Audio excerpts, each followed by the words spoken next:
Right, so just to make sure you're in the right place, breaking into security, basically how to get your start in security. My name's Robin Woods. By day, I'm a senior security engineer at Random Storm, doing everything from software development, pen testing, web app testing, consultancy, a bit of everything. By night and at weekends, any other free time I've got, I do digininja.org, write tools, blog, basically anything to do with hacking.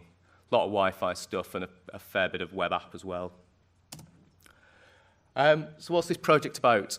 Well, I get a lot of these emails, either to lists or in forums or sent directly to me. I'd like to get a job in security, how do I get started?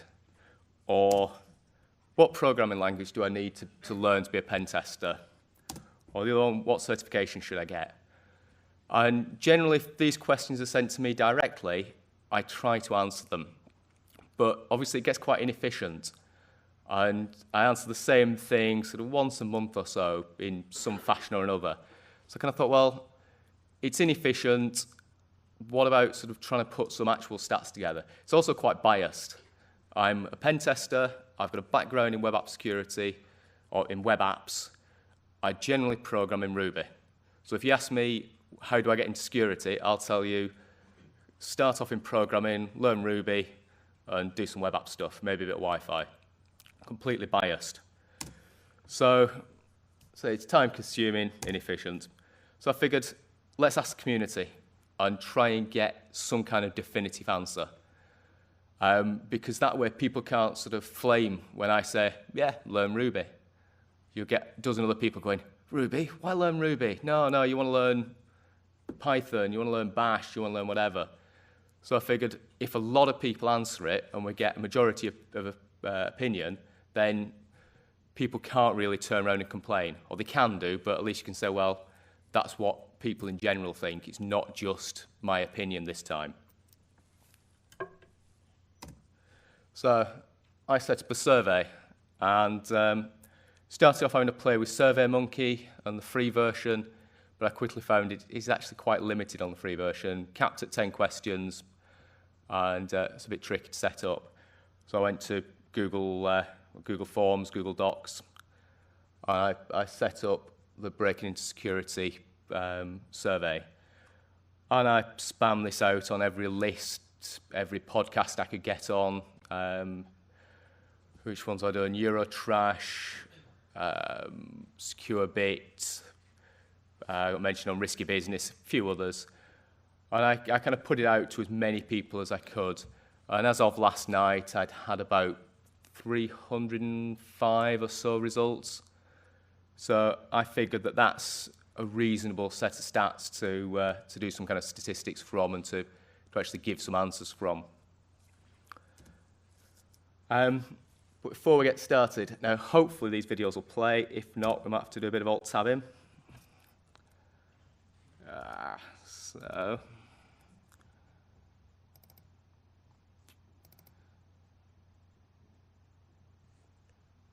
is it going to work? Is it going to work? Anything could happen. Oh,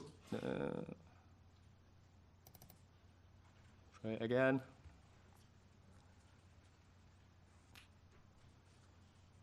Nope, it doesn't look like it wants to do anything.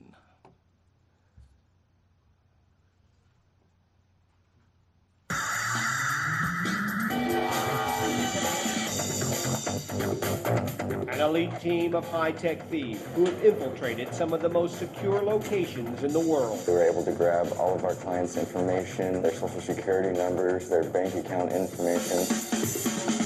Experts at corporate espionage. Are you able to see the number?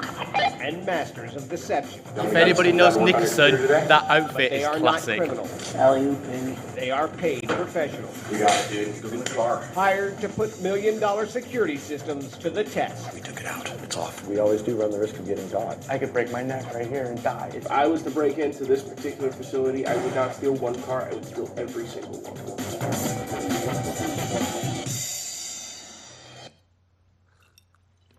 So that one played. Let's see if we can get this one to play.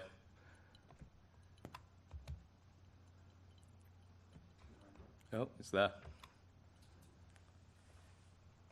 Get on full screen.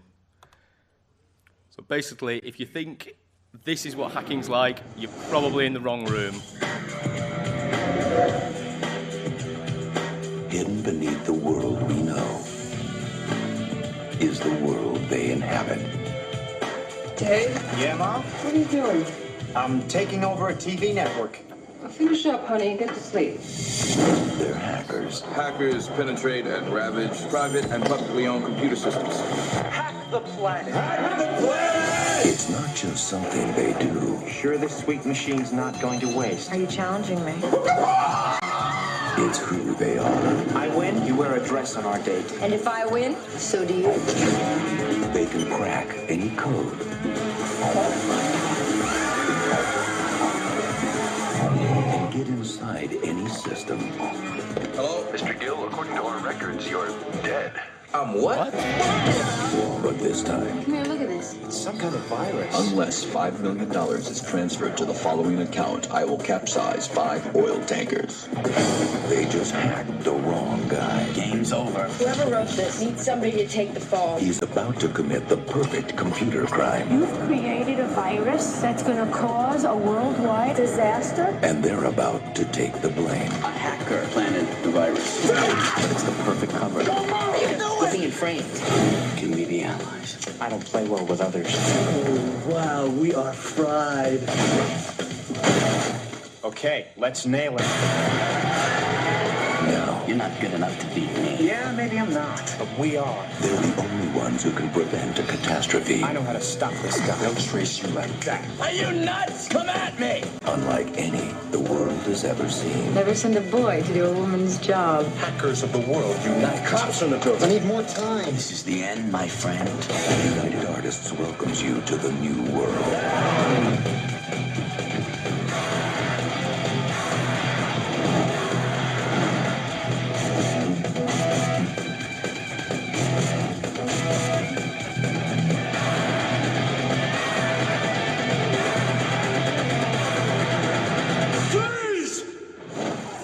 Hackers.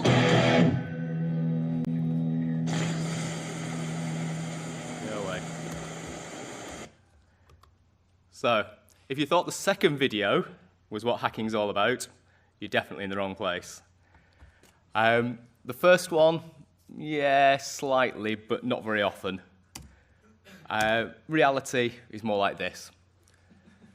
You spend a lot of time sat at a desk, hopefully at your desk, quite often in data centers, freezing cold aircon on.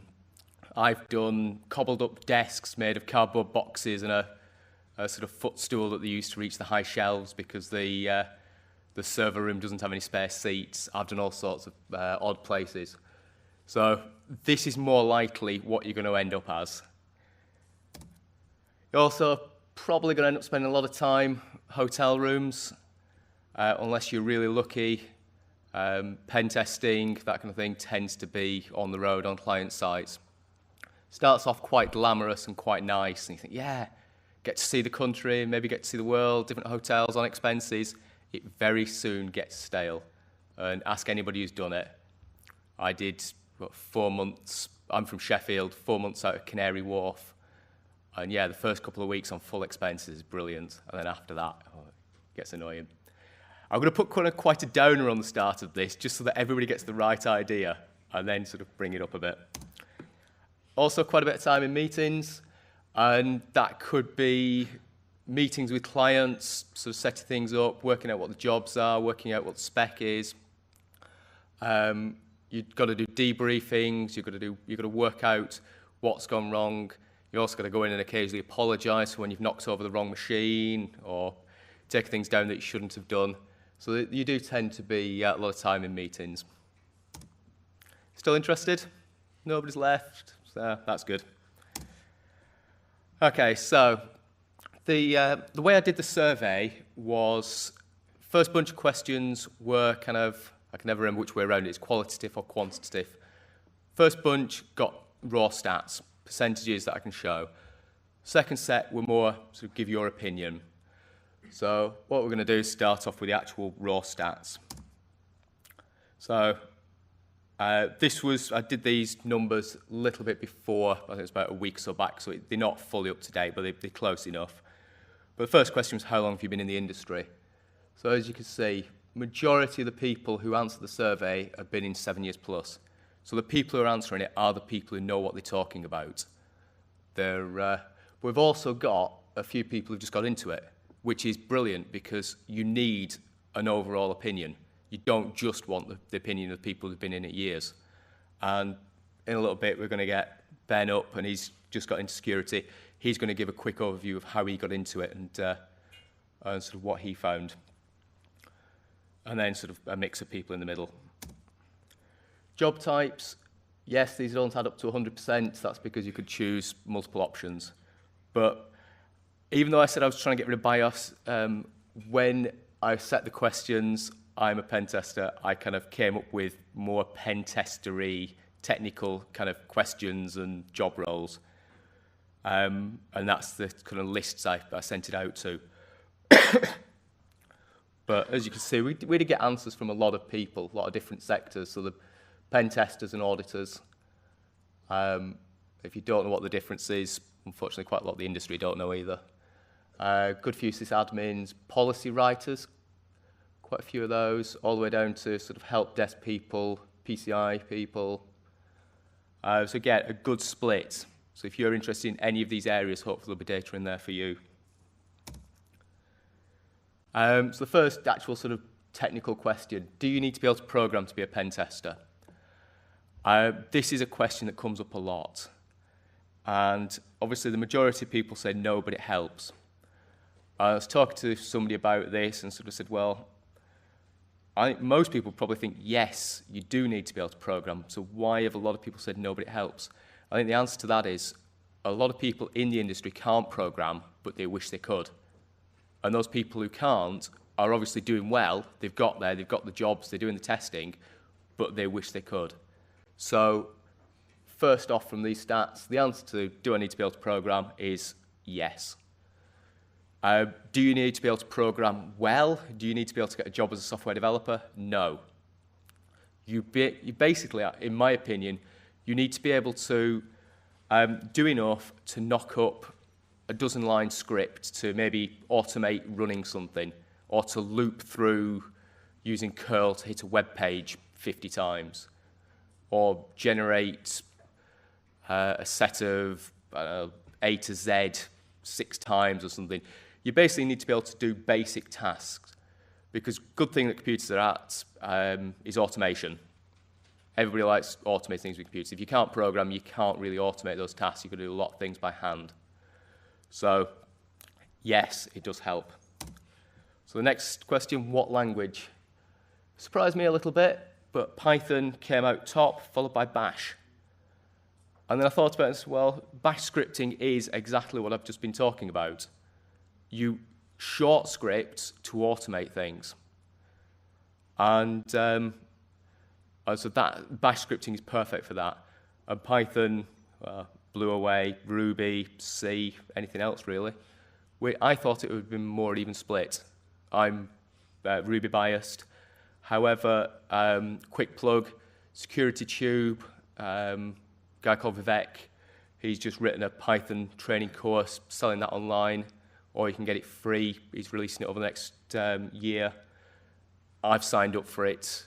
I can program already, but I think it should be really good. So if you want to get into Python, if you want to learn to program, he's taking you completely from the beginning upwards.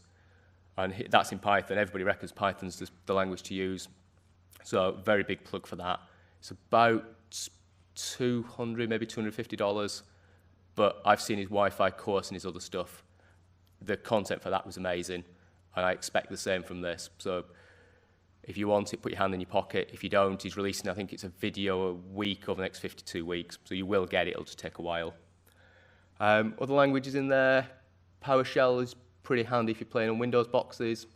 Actually, the other thing I should just say, yes, you need to be able to program. It also really helps to be able to read programming, to be able to read different languages. So I can't really code in C++. I kind of know a little bit of it. But if I sit down with some source code, I can read through it and get a general idea of what's going on. And that's really good when you, say in a web app test, you manage to get source code disclosure and you get the full source code for the back end of the application. If you can sit down with that code and go through it and go, yeah, there's a backdoor, there's an issue, there's a problem, then it really helps. You might not be able to write a line of PHP, but if you can read that code and go, that's where the backdoor is, that's where the hole is, great, you're in. All the way down to Lua and C#. Certifications, are they useful?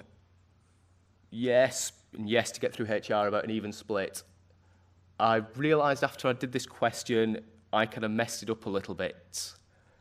The reason being, a lot of people said to some of these answers, yes, to get through HR, but some of these certs, yes, in general. So I don't know how I could have split it down a bit better, but the general answer is yes, and these are the certs. So SANS and GIAC, I think SANS have got a booth here today, have a chat with them. Very expensive courses, but very good. I've done a couple of theirs, and I know the guys who write the courses. Really good if you can afford to get on them. If you can get your employer to pay, even better. CISP, I think Wim's around somewhere today. From what I've heard, CISP is better for getting in through HR.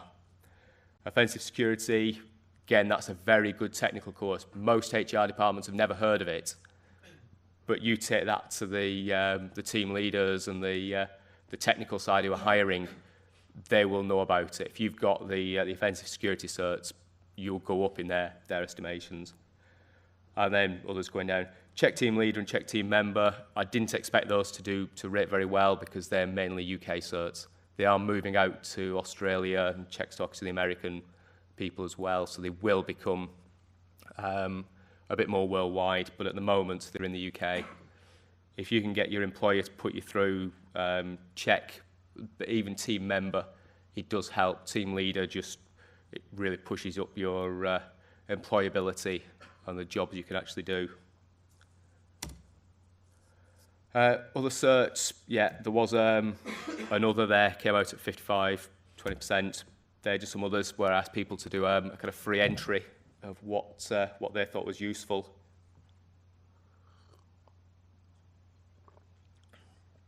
And a lot of people sort of mentioned not just pen testing certs are useful. A cert in something like how to administer Microsoft Active Directory is a very handy thing to have. And I kind of agree with that because if you can admin Active Directory and then you come to pen test it, it's easy. You know where to click, you know where to look for things. So any side search you can get. I did CCNA, never actually got around to taking the exam, but I did that, and stuff I picked up on the course from that was good. Something you also learn is, particularly stuff like CCNA, where they're teaching from the book and they're not allowed to deviate. If they're sort of saying, right, this is how you do this, and you listen and you think, I know that's wrong, I know that creates this vulnerability, but that course is being taught to hundreds, thousands of people every day. All those thousands of people are going to be making that same mistake, leaving that same hole on every machine they administer. So if you've done the course, you've seen exactly where the holes are supposed to be, it gives you another way in. Our conference is worth attending. Yes, no, other. Yes is the big thing from that. A lot of people agree with that. You guys are all here today, so you obviously agree with it, but hopefully you will do by the end of today if this is your first one. I definitely agree with this. And what you'll tend to find at your first con, you'll go to a talk in every slot and you'll sit there diligently and you'll watch the slides and you think, yeah, that's good. And after you've been to 2 or 3 cons, you might go to 1 or 2 talks and you spend the rest of the time sitting in the bar or sitting in the foyer and just chatting to people. And you may get the talks after on video, or you may just chat to people about, oh, what did he talk about? And cons are very good for networking. I know so many people now in this industry because I've just been going to cons. So obviously we're getting a few more set up in the UK. We've got the Bsides, we've got the 44 con. Get to them and attend and support the cons. We've also got BrewCon out in Ghent this year. Yeah, we've got one of the organisers. Definitely worth going out to there. Costs a little bit more than getting down to London, but it's a great time. They do 2-day training before the con and then the 2-day con. And I've not been to Ghent yet, but in Brussels for the last few years. Some very good times been had there. And if anybody's really hardcore, DerbyCon is back-to-back with BrewCon. BrewCon in Belgium, get on a plane straight out to Louisville, Kentucky, do DerbyCon, come home, and there are people who are doing it. I debated it, but bottled out. Which cons, say, all of them got to mention. They're all different. If you've probably got to experience it at some time in your life, in your career, but DEF CON is well worth going to at least once. I went once. I might go back. I wasn't that fussed. SchmooCon I've been to for the last 5-6 years, whatever. Very good conference. I really like it. DerbyCon I went to last year was really good. There are everything from sort of small 50, 100 people cons up to DEF CON at 10,000. You've also got stuff like RSA that's more management style, a bit more sort of suited and booted rather than the HackerCon. Anything you can get to, particularly say if somebody else is paying, is worth going to. So that's the end of the stats. And Ben, do you want to come up? What I've got is, I'm just going to quickly run through the questions. Ben's basically, how long have you been in security? About 4 years. So, been in 4 years. How long have you had the job in security? About 4 years. No, I've been in this working with security for up to 15 years. I've only been working within industry within 4 years. Right. So, fairly new into it. I would have thought you'd have been in a lot longer because of background and history, and that stuff we'll get onto a bit later. So what I'm going to do, I'm just going to switch to the other laptop for myself, and I'm going to sort of shout up questions and you can answer them. All right. If we can get this working. So what this will do is just fill out some of the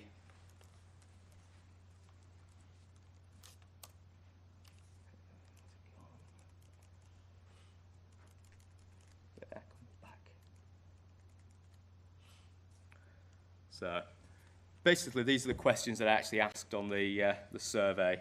So we've done time and security. What kind of job do you do? What's your job role? My job role in security is I'm a cyber engineer for a certain company, and I support their software, cybersecurity software. So yeah, I'm like a support engineer. Right. Do you think you need to be able to program?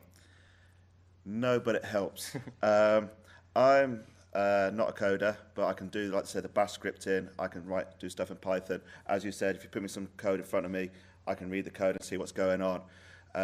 There's lots of people saying, oh yeah, you've got to be a coder, you've got to be a coder.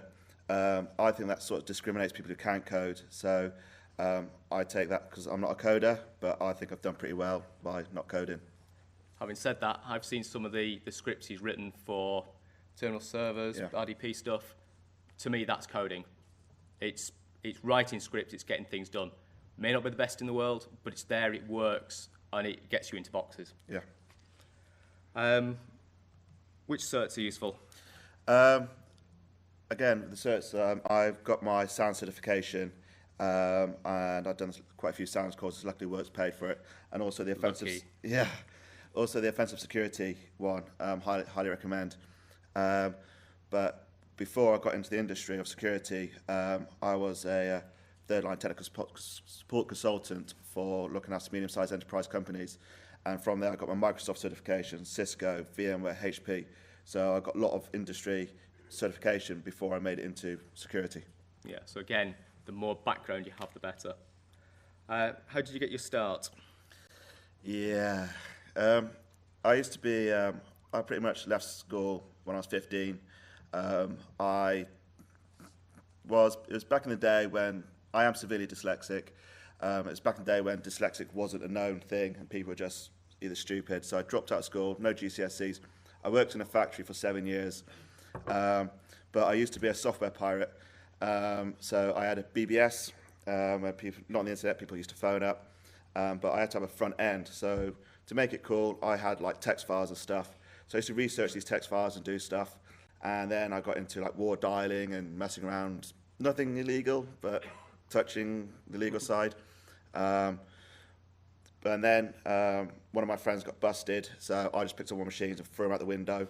And so I don't see it in the video at the start. Yeah.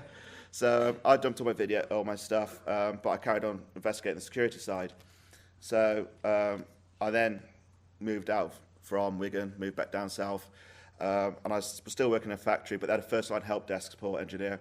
So I applied for the job. I'm pretty good with computers, and my IT career started off then. It built up, going from going into management, going back into consultancy, moving up and up. But because I was messing around with security, helping customer security, I was trying to do different things. But then, luckily, this opened up for a help desk person, supporting security products. So I got on there. But using my background as a security researcher, I was able to take my security skills and help improve the products and finding exploits and finding ways to defend the exploits with the products. Right. So what you'll find is a lot of people who've been in the industry for more than sort of 3 or 4 years tend to get into it that way. It's stuff that they've had an interest. They've generally been sysadmins or some other kind of other part of IT, and they've slowly moved across. They've used their interests, and people have recognised it, or they basically just forced themselves into roles, and that's a good way to move in. There's a lot of people now I find coming through university and going straight into security, and I don't mind it, but there are people who are sort of saying, well, you've not really got the background. You don't know how to admin a network or a machine, and if you can't do that, how can you actually do a proper pen test? So it's a bit up in the air as to how it'll work out. The university courses are only just starting to spit people out, so we'll see how they go in the industry. Because I did have 15 years of IT consultancy before I got into security. So yeah. I am that old, yes. What one piece of advice would you give to somebody starting out? My one piece of advice would be to speak to people, get onto Twitter, go to conferences if you can, actually live and experience IT security. I think it's a great job to do, but it's not as easy as and exciting as Robin has said, but trying to meet people and get information from them will actually help you get and know what's actually out there. Yeah, generally there's 2 ways you can look at sort of security as a job. It can either be a job, 9 to 5, you go in, you do your test, you write your report, you come home, that's it. Or it can be a passion, and I don't know about you, probably is, but I finish at 5:30, whenever, and then I write scripts in the evening, I do blog posts, I read stuff, and I don't really finish working, I just keep doing stuff, keep researching, keep reading. If you are coming into this it seems like a good thing, the money looks good, it's an upcoming area, it will be just another job for you. Probably stick with what you're doing. If you're actually into it for the passion, then yes, it's good to move across.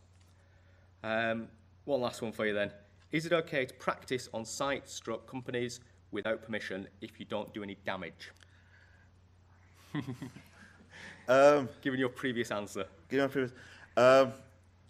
No, you shouldn't practice on systems that aren't your own. Definitely no. I don't know if I should carry on and say that. That's okay. Yeah, we've got some other people's answers to that later on. I think in the back in the day, whenever that was, old time, you could get away with it. Now, I don't think you can. No. And one, I actually have an experience. If you actually see on my website or you follow me on Twitter, you might have heard somebody asking, or saw somebody say, or me replying that I didn't have permissions, but I paid my tax. I actually found a vulnerability in West Berkshire's website, and it's an SQL injection. I didn't test it. I found it by accident. So I think if you're using a website or you're like me, it was paying my council tax, I logged on, and it gave me an SQL injection error. I wasn't testing the website, but then I did inform them. So I believe if you're actually using a site, no harm Yeah. in looking. And it depends on who you inform. Yeah. There's the big case in Australia recently, some guy against a pension company. The URL was ID equals 1234, and he went, what if I go 1235? Oh, look, that's the next person's pension, and the next person's pension. And he reported it, and they got the federal police on him. And luckily, the federal police went, you're stupid, you can't do that.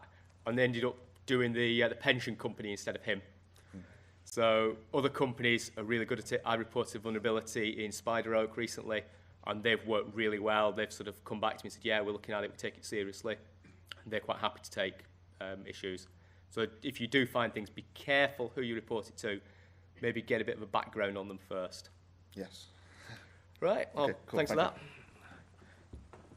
that. So, going through the kind of the more, I can't remember which way it's a qualitative, quantitative, whichever, answers now. So the first question was, what do you know now that you wish you'd known when you're starting out? People skills, managing clients, managing management. And that quote underneath it, I'll let you read the quotes. But something I kind of knew about but didn't really think too much about in the start was, or when I started doing this, was you're going to be spending a lot of time talking to clients, talking to management, and you've got to know how to be able to do it. If you can't sit down and talk to management at their level, then you're not going to get very far. Because you've got to, if you find an amazing vulnerability in a system, then you've got to be able to tell people about it. And you've got to tell them in a way that they'll understand. So make sure you're not just pure technical. Broaden your horizons, talk to people, go to meetings and kind of contribute a little bit. Even if you're shy and sit in the corner, I don't know what to say, just chip in a little bit. And when you come to conferences, you'll soon get used to talking to people. And it's a good way. Most people in the room are like you. They're a bit shy to start off with, a bit introverts. They'd much rather stare at a screen and Twitter than talk to people. But once you've been around for a while, you'll get chatting to people. Business skills. That was one of the quotes at the bottom are real quotes that came off the survey. So business skills are more important than technical. Something you've got to be able to realise is that you'll never I think it's one of the next ones that's coming up, you'll never get something 100% secure because business tends to trump technical. Business says, we haven't got money to pay for that. Tough. It won't happen. Or you'll have to find some kludge to work around it. You've got to be able to understand that you are there to help the business. Yes, you might want to make it 100% secure, but you're there more to help them than to them to do everything that you say. Report writing skills. A friend of mine put this one in. It's all about the report. Again, talking to management. If you can't write a good report at the end of the day, then all the testing you did is worthless. If you can't put down in the report what you found, how you found it, why it's an issue, how it can be fixed, all that kind of stuff, well, nothing's going to be acted on. And you're not going to get anywhere with it. Networking is important. Get out there and network. We are a friendly lot. You'll find at lunchtime, if you've not been to a con before, just chat to people. Walk up and talk to people. Send a tweet saying, hi, I'm whatever, I'm standing in the corner looking a bit shy, come and talk to me. And people will come and talk to you. And something that's really good about networking, something that I found is the more people you know, if you're on site and you're stuck and you've got a question, if you can send a tweet out or email a list and go, I'm stuck with this, how do I fix it? The more people you know, the more chance you have of getting a good answer back. And if you know the original authors, brilliant, you email them direct to say, how do I do this? And I've had it quite a few times. I've mailed the person who wrote the script going, it's broke, what do I do? Oh yeah, hang on. 5 minutes later, through comes a fix. And that's because I've met them at conferences and networked with them. And this is something I've already said, you can't secure everything. So live with it. And you've got to admit to yourself that you can't get there, so just try and sort of put things across and maybe give alternatives. Okay, this will cost you 100,000 to implement. I know we haven't got the budget for that, but we can do this for 1,000. Or worst case, we can put this bit of off-the-shelf open source stuff in for 100 quid, and it'll do something rather than nothing. Give alternatives and just don't get upset when the business says, no, we're not doing it. A couple of other random quotes. You'll live in hotels, and it's not as glamorous as it appears, as I've already said. Oh, that was a great quote. I'm not sure who gave that, but it's true. Come to BrewCon, you'll find out. So the next question, what one piece of advice would you give to someone who wants to start out? Learn some more. Just keep learning. And this is where I said it's got to be a passion rather than just a 9-to-5 job. If you're not constantly learning, if you're not reading the blogs, listening to the podcasts, reading Twitter, you're not updating your skills. Those skills can go out of date very quickly. There was a new SMB exploit kind of released recently that was actually about 7 years old. But if you're on a test and you haven't been keeping up to date with it, you don't know it's there. You can't do anything about it. And also keeping up to date on things like the current news. If you don't know what's going on in the security industry and the security in general, the client turns around to you on site and says, "Oh, did you hear about that anonymous hack the other day?" No. And you look a bit, well, it's your job. It's something you should know about. If you can go, "Yeah, I know this, and this happened, you'll probably bore them to death with it, but you'll at least show that you are keeping up to date, you know what you're talking about. And it's very easy to set up labs and things like that. Loads of videos online. So, Pimp Security Tube, it's worth it. Set up your own lab. Virtual labs are really easy to set up. VirtualBox, VMware, whatever it's called, Player. Do it. Build labs, break them, rebuild them, set them up. Get an all-round education. Again, I've already said it. You don't want to purely be a pen tester. Learn a bit of other things.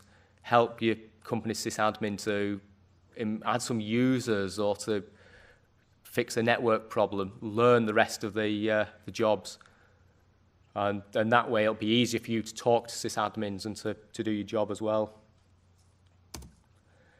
Make sure you enjoy what you do. Okay.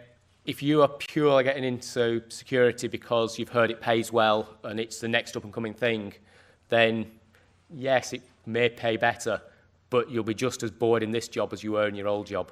If you're getting into it because you've got a passion, it's something you like, then yeah, it's a great job. It's the best job in the world, according to somebody. And also make sure it's something you want to do as a job. If you enjoy playing with security stuff on the weekend, can you convert that into a 9-to-5 job? Is it going to become too much? And I've seen a few people who've done it. They've taken their hobby and made it a job, and the hobby has suddenly got boring, and they've dropped out of it and they've kind of burnt out. So before you actually get into it, think, can I run this as a proper day job? Soft skills, report writing, talking to people, talking to anybody really. Talk to the non-techs. Learn to program, at least scripting.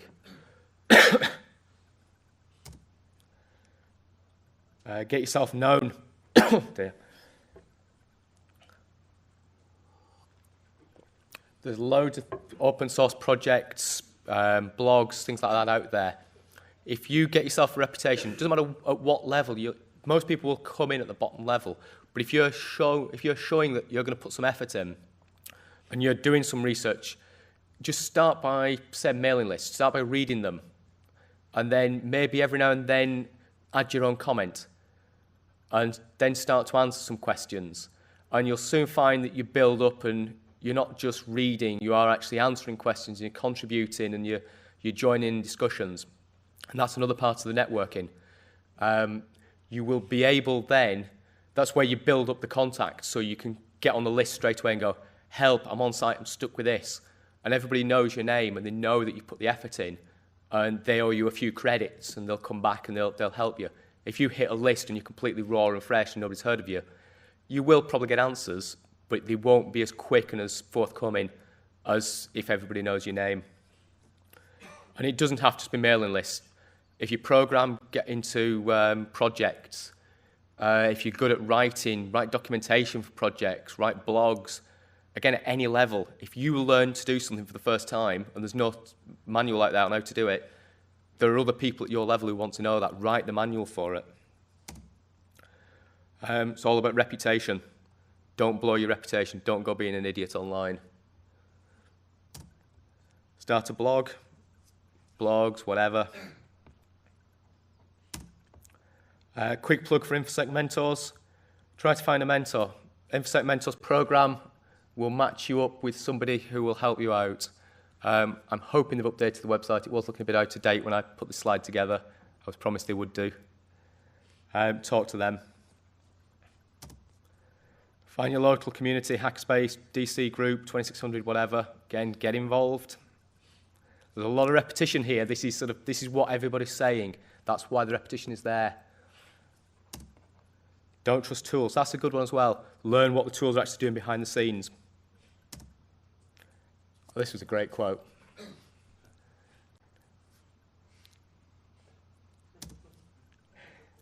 Work your ass off, everybody else does. Not all the time, but a lot of the time.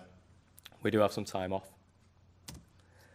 Next one. Is it okay to practice on sites, whatever? Overwhelming opinion is no. Not anymore. There's too many projects out there now where you don't have to practice online. You can play in your own labs, and it's so easy to build virtual labs. That was a great quote. Only if you want a new roommate called Bubba. Who was talking about Bubba with last night? So it was going to get a mention. And then I've covered a few of the questions. So I asked Ben a couple of other questions. These are some of the questions I haven't actually covered in this talk, so I don't know how much time I'd have. Some of the other questions I asked were, what do you see as the next up-and-coming area? Is there anything you feel you did wrong that you would advise against? What I've done, which way around have I done the slides? All the data from the survey I've put up online. It's in the bottom one, and a copy of the slides is in the top one, top link. The data, so I'm on about 305 results at the moment. I'm leaving the survey open, and every now and then I'm just going to tweet out, I'm going to blog it, I'm going to sort of say, get some feedback. If you've not already done it, respond to me. And every month or so, depending on how many new hits I've got, I'm going to update this data, so it should be fairly live. If anybody wants the data, I'm quite happy to share it with them. If you say, oh, I'm doing a talk next week, can I get an up-to-date copy of the data? Ask, I'll email it over, I'll do whatever. I've got to de-anonymize it first because there is a column where people put their email addresses in, but yeah, you'll get a full copy of the data. I'm doing this to share it all, so don't worry about getting in touch. Some resources, so I've already mentioned InfoSec Mentors, podcasts, Twitter, mailing lists, forums, conferences. The more you can get, the more information you can get, the better. Podcasts, I've got to give a plug for Eurotrash, nice European podcast. Twitter, just start following a few people, see who they follow, and just follow everybody. Mailing lists, again, Security Focus has got a really good list of mailing lists. Get on those. They get quite specific into areas. So they've got general pen testing, they've got IDS, they've got forensics, web apps, policies, PCIs, whatever. You can choose your areas. Paul.com list is also very good and active. And if you've done any of the SANS classes, they've got a fairly active alumni list as well. Forums, Backtrack forums, quite active. I've got to plug the Hack5 forums because I'm on there. Not as much as I would like to be. And then conferences, get out there, meet people, network, learn things, download the videos from conferences you can't get to, watch them online when they stream them live. Conclusions. If you're not passionate, it is just another job. I already said it. Just make sure that it's something you actually want to get into. Get stuck in, learn, show your interest. The more you show your interest, the more chance you have of being accepted into the community. Don't be afraid to ask questions. At the start, you'll think, well, these are all really hardcore technical guys, and I've got what sounds like a really stupid question. You can guarantee your stupid question is a stupid question that a dozen other people out there will be wanting to ask. And if you actually have the balls to ask it, then all those other dozen people go, wow, look at him, he asked that question. And you'll get an answer. And then, if you can, sort of feed back into that. So you've asked, how do I do this? Somebody said, this is how you do it. And you might feed back, go, well, actually it worked slightly different.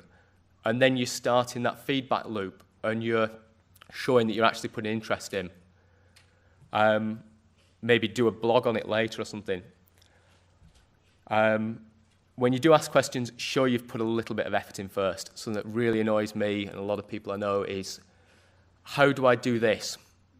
And that's it. There's no kind of, I would like to do this, I've tried this, I've read this paper, I don't quite understand this section of it. What do I do here? If you show you've put the effort in, then we'll help. If you just go, I can't do blah, well, tough. Go away, Google it, read, and then come back. And it isn't all about the tech. You've got to know the kind of the business side. So you can do the most amazing tests. If you then can't talk to management, if you can't talk to the IT people, you're stuck. You've got to be able to talk at all levels. You've got to understand the business risks. And it's not something that you'll start off knowing how to do. If you start as a junior, you'll hopefully work your way up it. But make sure you do try and get involved with all the different areas. I'm going to say big thanks to everybody who responded. 300 and odd people is kind of more than I was expecting. I couldn't have done this talk without all the responses, so thank you to everybody out there who did respond. So, not quite a standard Q&A. Has anybody got, what have we got, about 5 minutes left. Has anybody got any questions that they want to ask about getting started?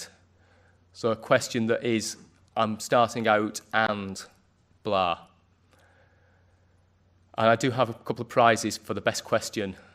And if anybody wants to give an answer to it, I've got a prize for the best answer as well. Hopefully I've got prizes. Go on. Is it, how can I phrase this? If you've been notorious as an unethical hacker, is it easier to get into the ethical hacking? Redemption. Is there redemption?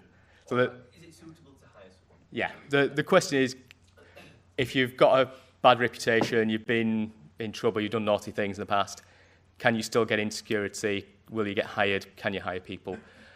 I think it all depends on the company and the risks that they're willing to take. There was an issue at InfoSec about 3 or 4 years back where a company had employed somebody who'd been done in the past and he was supposed to be on the straight and narrow, and the police walked in, picked him up off the stand and carted him out in handcuffs. So it depends on the company and the risk that they're going to take. But you may as well try. Even if you have been done in the past, try. Worst thing they can say is no. Yeah? I'd like to add one thing about taking the risk. The company takes a big risk as well when it's a government supplier. Yeah. If a government supplier gets trapped with an unethical hacker, whatever you call it, whatever you think that may mean, it definitely loses its contract. So there's a big financial risk for a company when it's a government supplier. Yeah. So just for the recording, the quick sum of the answer is government suppliers are probably not going to take you on because of the high risk. You won't get SC clearance anyway. Yeah, if you wouldn't get your SC clearance. Well, apparently for DV clearance, they don't care what you've done in the past as long as you tell them about it. Allegedly. Yeah. Any other questions? Go on. You mentioned briefly about ethical hacking degrees. Yeah. Do you think they're worth it? Do you feel that that is showing initiative and that's the way you want to get into, or would you prefer to hire someone who's just got a computer science degree? I'm a bit biased on this. So the question is, do you do an ethical hacking degree or a computer science degree, which is better to hire? At the moment, I haven't seen enough ethical hacking degree applicants to be able to say one way or the other. Most people, because the ethical hacking degrees are fairly new, I think it'll take a few years for them to start filtering through and see how they are actually working out in the industry. It's definitely not a bad thing, but you talk to people who've been in the industry for a while, the general consensus is come into security through some other area. Be a developer first, be a sysadmin first, be whatever first. But they've never seen the degrees, they don't know what they teach, and they don't know what the calibre of people coming out is. So I think my opinion is, yes, do the degree, but show some effort that you've looked outside the degree. Do something like a CCNA or something on the side. Yep. Yeah, I'd like to add to that, I'd say with all candidates, you don't just want someone who's their degree, you want someone who's more than that. So with a computer science graduate, however good a computer science graduate, we want to see that they've shown some interest in security. And then say the flip side is true of ethical hacking courses. So however good an ethical hacking student they are, you want to see that they've done some self-work into computer science or development.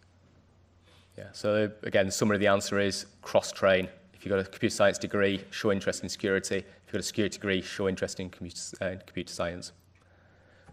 I just want to add as well, actually, another important thing, as was said earlier, is to make sure that you understand the business. I think in my business and some other businesses, more and more they're looking for security individuals to understand that security needs to be aligned with business requirements. And if you're coming out with a degree, just make sure that you're focusing on it from that perspective, and not just going in with a purely kind of high technical sort of input, because an IT director or a CSO, chances are they're not as technical as you, but if you can show them that you're going to essentially support their business and facilitate it, then I think you'll get a much more welcome. Okay. One last very quick question if you've got one. Go on. Just to go back to your point about community, I'd like to add oft-asked to the list. Yep. Very active in the UK now. And as someone who's going through the same sort of thing that Ben's going through, starting off in information security, beginning of a career, it's if you find there isn't a community near you, don't be afraid to start one up. Yeah. Which is something that I've been involved with as well. If there's no one around talking about it, be the first one to organise it, and you'll be amazed at the kind of people you find that are interested in your area that just haven't had a forum to discuss it. Yeah. So again, summary: OWASP is good. Yeah, go OWASP. OWASP leads. Yeah, and if there isn't an OWASP or a group in your area, start one. Get people together. With the Twitter and whatever now, you should be able to find other interested people, even if it's two of you sitting down in a pub once a month for a drink. Right. Oh, go on. Yeah, go on, last one. Where do you see yourself in the next 5 or 10 years? Where do I see myself? Oh, beach in the Bahamas. I don't know. I love doing the security stuff, so I think I will stay in pen testing rather. A lot of people tend to move up into management roles and get stuck up there. I want to stay down on the dirty technical stuff. Go on, what's the quick one over there? As a pen tester, what is the methodology that you recommend? What methodology?